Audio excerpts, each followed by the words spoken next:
పిని వీడి జనసేనలో చేరుతున్నారంటూ ప్రచారం జరుగుతోంది. ఈ వార్తలపై బాలినేని మాట్లాడుతూ తాను జనసేన పార్టీలోకి వెళ్లాలన్నది కేవలం ఊహాగానాలు మాత్రమేనని అన్నారు. అందులో ఎలాంటి వాస్తవం లేదన్నారు. ఇటీవల జరిగిన ఎన్నికల్లో ఊహించని ఫలితాలు వచ్చాయని, ఎన్నికలకు ముందు ఇవే తన చివరి ఎన్నికలని చెప్పానన్నారు. తాను ఒంగోలు ఎమ్మెల్యేగా ఉన్నప్పుడు ఎవరినీ ఇబ్బందులకు గురి చేయలేదన్నారు బాలినేని.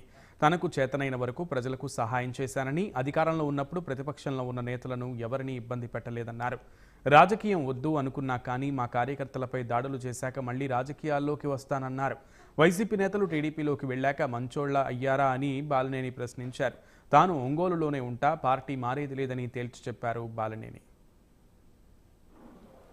బ్రాహ్మిన్స్ ల్యాండ్ ఉంది. ఆ బ్రాహ్మిన్స్ ల్యాండ్ సంబంధించి మనిషి ఎవరైతే ఆ రోజు నా దగ్గరికి వచ్చి ఈ ల్యాండ్ నేను కొన్నాను, నాకు కావాలని చెప్పి మా పార్టీ వాళ్ళు వచ్చి అడిగాడో అప్పుడు నేను ఎంఆర్ఓని పిలిపించి మాట్లాడాను. మాట్లాడితే ఇద్దరు బ్రాహ్మిన్స్ మధ్యలో డిస్ప్యూట్ ఉంది.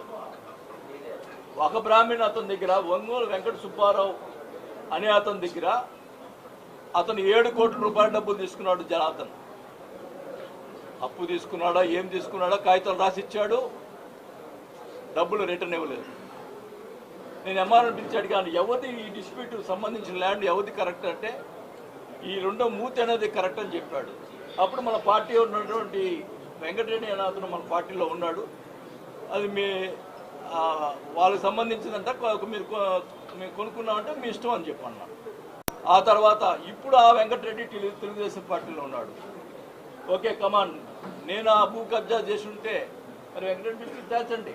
నువ్వు 7 కోట్లు అతని దగ్గర తీసుకొని అతను డబ్బులు ఇవ్వకుండా నేను కాపాడాను అతన్ని, అతను ఏం చేస్తాడో నన్ను డబ్బులు ఇవ్వకుండా అతను భయపడతా తిరుగుతున్నాడు. ఇప్పుడు ఎవరు కాపాడుతారో నాకైతే అర్థం కావట్లా.